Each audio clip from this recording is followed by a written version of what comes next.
Friends नमस्कार, मैं Sudarsh Vajpayee SV news 24 में आपका स्वागत है। फ्रेंड्स आप तो जानते होंगे जिस तरह से हमारे देश की सुरक्षा हमारी आर्मी, पैरामिलिट्री फोर्सेस करती हैं, बॉर्डर की सुरक्षा बीएसएफ करती है, उसी तरह हमारे देश में अंदर की सुरक्षा हमारी पुलिस, अर्धसैनिक बल, पीएसी करती है। इसी तरह फ्रेंड्स एक और भी सुरक्षा में तैनात जवान हैं, जो हमारे देश के औद्योगिक घरानों की, कंपनियों की, इंडस्ट्रियों की, होटलों की, आलीशान बंगलों की, यहाँ तक कि सेलिब्रिटीज़ की भी सुरक्षा वो लोग करते हैं।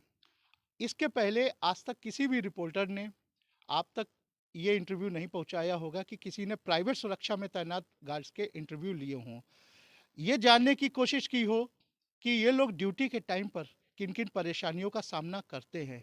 कहीं इनका शोषण तो नहीं हो रहा है। जिस तरह से ये अपने 12 घंटे 30 दिन किसी भी संस्था, होटल या कंपनी के लिए देते हैं, क्या वाक़ई में इनको वो सैलरी मिलती है? क्या इनको कंपनियों के द्वारा बोनस, ग्रेच्युटी, पीएफ, ईएसआई इसकी सुविधाएँ दी जाती हैं? मेडिकल फैसिलिटीज़ प्रोवाइड की जाती है? ऐसा तो नहीं है कि इमरजेंसी में इनको छुट्टी अगर लेनी पड़ती हो, तो कंपनी के द्वारा इनका वेतन काटा जाता हो?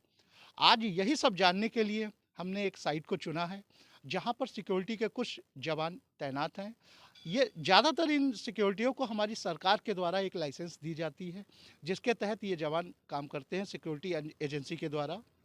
आज हम यही जानने की कोशिश करते हैं इन जवानों की क्या परेशानियां हैं और हमारे चैनल के माध्यम से सरकार को ये अगर अपनी बात को पहुंचाना चाहते हैं तो हमारी ये कोशिश रहेगी कि सरकार तक हम अपनी बात को, अपने पक्ष को, इनके पक्ष को इनके द्वारा रखें। चलिए, नमस्कार फ्रेंड्स, मैं Sudarsh Vajpayee SB news 24 channel में आपका स्वागत है। फ्रेंड्स, जिस तरह से हमारे देश की सुरक्षा हमारी आर्मी, पैरामिलिट्री फोर्सेस बीएसएफ करती है, हमारे देश के अंदर की सुरक्षा पुलिस, पीएसी, अर्धसैनिक बल करते हैं। वैसे ही फ्रेंड्स एक फोर्स ऐसी भी है जो हमारे देश के औद्योगिक घराने, कारखानों, आलीशान बंगलों, कंपनियों, इंडस्ट्रियों की सुरक्षा करती है और वो बेहद ईमानदारी से 24 घंटे 7 दिन की ड्यूटी करती है। उनके बारे में आज हम जानने की कोशिश करते हैं, क्योंकि इसके पहले बहुत से लोगों के इंटरव्यू हुए जो इंडस्ट्रियों में काम करते हैं, उनको किस किस तरीके की परेशानियों का सामना करना पड़ता है। लेकिन अभी तक किसी भी पत्रकार ने या किसी भी चैनल ने ऐसे सुरक्षा एजेंसियों के जवानों से कोई भी इंटरव्यू नहीं लिया कि वो किस तरीके की परेशानियों का सामना करते हैं, उनकी सैलरी क्या है, क्या वाकई में उनको सैलरी जितने घंटे वो ड्यूटी में दे रहे हैं उसके हिसाब से मिल रही है, नहीं मिल रही है, और किन किन परेशानियों का उनको सामना करना पड़ता है। इस बारे में आज हम जानने की कोशिश करते हैं। इसके लिए हमने एक साइट को चुना है। अब हम लोग पहुंच चुके हैं एक सिक्योरिटी साइट पर। जैसा कि मैंने आपसे बोला कि सिक्योरिटी साइट पर जाके ही वहाँ पर जवान से इंटरव्यू लेते हैं और उनकी परेशानियों को आप सबके सामने रखते हैं। आइए चलते हैं।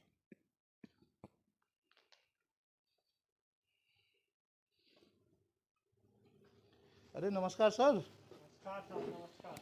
क्या नाम है आपका?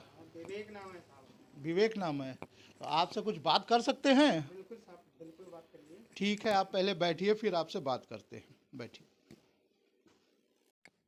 फ्रेंड्स, अब हम आ गए हैं एक सिक्योरिटी पोस्ट पे। यहाँ पर विवेक जी बैठे हुए हैं और विवेक जी से ही जानते हैं कि उनको क्या परेशानियाँ होती हैं। विवेक जी, आप कब से ड्यूटी कर रहे हैं यहाँ पे? तो यहाँ पर मैं सर कम से कम 3 साल से हो गई मेरे को ड्यूटी करते करते। 3 साल हो गए हाँ, आपको? 3 साल हो गए। तो विवेक जी ये बताइए कि सिक्योरिटी की ड्यूटी मैंने जैसा कि लोगों से सुना है कि बहुत ज़्यादा टफ होती है, और बिल्कुल हम ये मान के चलते हैं कि जिस तरह से हमारी देश की सुरक्षा एजेंसियां अपना ईमानदारी से काम करती हैं, लगभग आप उसी तरीके से, बस आपके पास हथियार नहीं है, लेकिन आप सारा वही कार्य करते हैं किसी भी औद्योगिक घराने में या कंपनियों में जहाँ भी आप तैनात रहते हैं सुरक्षा के हिसाब से। तो आप हमें बिल्कुल खुल के बताइए और हम ये उम्मीद करेंगे कि आपकी परेशानियों को हम सरकार तक रख सकें। आप ये बताइए कि आपको अपनी ड्यूटी करते हुए किन तरीके की परेशानियाँ आती हैं? पूरा आप सही से जो आपके दिल में आए, बिना किसी डरे आप बताइए। ठीक है सर, मैं बताता हूँ। जैसे हम ड्यूटी को कम से कम 12 घंटे लगातार एक बंदा करेगा। 12 घंटे करने के बाद दूसरा बंदा आएगा, जब वो जाएगा, जब तक नहीं आएगा तब तक नहीं जा सकता। और 7 यानी 12 घंटे 30 दिन ड्यूटी लगातार करनी पड़ती है।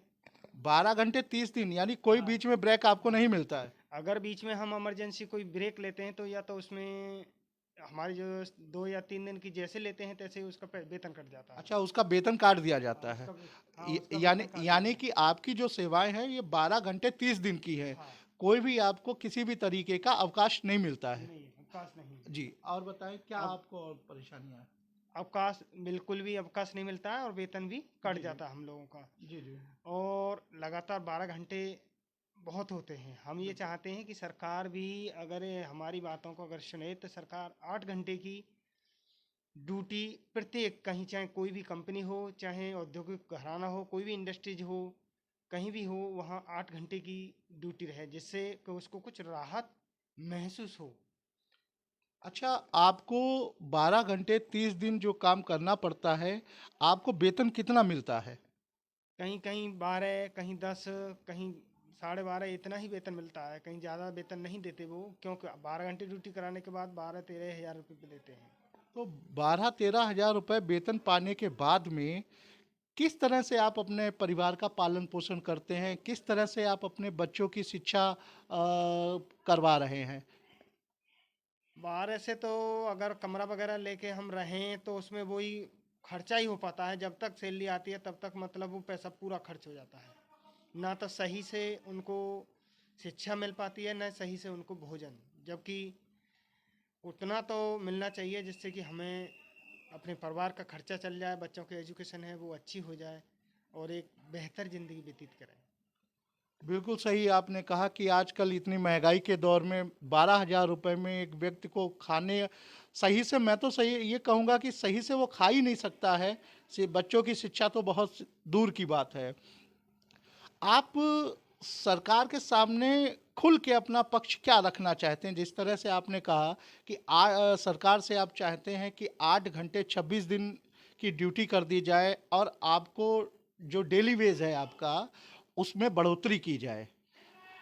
और इसके अलावा और कोई माँग आप अपनी सरकार के प्रति जो आपको पीड़ा ज़्यादा देती हो, इस नौकरी के दौरान रखना चाहते हैं? सरकार से मेरा ये अनुरोध ये है कि जितनी बार ये एजेंसियां हैं एक्स वाई जेड कोई भी एजेंसी हो, उनसे एक निश्चित टाइम रखा जाए जिससे कि सैलरी टाइम से आए। जैसे किसी की 5 को, किसी की 10 को, एक निश्चित हो जिससे कि किसी जो भी अपना खर्चा है वो या रखा है, कहा जाता है कि हमें पैसे अमुक समय तक किसी से ले भी लिया तो कुछ टाइम से आ जाए सैलरी तो हम दे दें। और अपने बच्चों की जो फीस है, बच्चों को खाने पीने की सारी है, किराया है रूम का भी, ये सारा क्या है टाइम टू टाइम मतलब चला जाए इससे। क्योंकि कहते हैं कि हम 5 को दे देंगे लेकिन 5 की जगह पर 25 हो जाती है लेकिन सैलरी नहीं आती है, 2-2 3-3 महीने हो जाते हैं कहीं कहीं। तो ये जो है इस तरह से सरकार एक नियम बना के रखे कि प्रत्येक बंदे की अगर 24 से 25 तक होता है या 1 से 30 तक का महीना करते हैं तो उसकी सैलरी जो है 10 दिन के अंदर अंदर सैलरी आ जाए। ये नियम होना चाहिए जिससे कि अगर आगे जाती है तो उसके लिए उनके लाइसेंस या उनको कोई ना कोई चेतावनी दी जाए जिससे कि जिससे देखा आपने, विवेक जी ने अपनी परेशानियों को बिल्कुल खुल के हमारे सामने बताया कि ये सिक्योरिटी एजेंसियां जिस तरह से 12 घंटे 30 दिन काम लेती हैं, लेकिन वेतन की जब बात आती है तो इनको नियत टाइम पर नहीं देते हैं। वेतन तब मिलता है जब एक महीना पूरा हो जाता है, दूसरा महीना भी ख़त्म होने वाला होता है, तब जाके इनका वेतन मिल पाता है। आप जो भी लोग मेरे इस वीडियो को देख रहे हैं, आप खुद विचार करिए कि जब 2-2 महीने बाद में सिक्योरिटी के जवान को 1-1 महीने का वेतन मिलेगा, वो किस तरह से अपना बच्चों को पढ़ाएगा, कैसे अपनी जीवन शैली चलाएगा। इस बीच में उसको अगर बीमारी या परेशानियाँ कोई आती हैं, तो वो किस तरह से अपने परिवार का निर्वाह करेगा। हमारा मेरे माध्यम से जो भी लोग ये वीडियो देख रहे हैं, आप सबसे निवेदन है कि आप लोग भी मेरा साथ दें सरकार तक इस बात वीडियो को तो पहुंचाने के लिए, कि जिससे सरकार जो डेली वेज है प्राइवेट कंपनियों में कार्य करने वाले मजदूर, सिक्योरिटी कर्मियों की और भी जितने लेबर वर्क से जुड़े हुए हैं, कि इनका डेली वेज 8 घंटे का बढ़ाए, 12 घंटे की बजाय इनका 8 घंटा किया जाए, इनका जो वेतनमान है वो बढ़ाया जाए, जिससे ये अपने बच्चों को सही से शिक्षा दे सकें, अपनी भी जीवन शैली को थोड़ा बदल सकें। नमस्कार।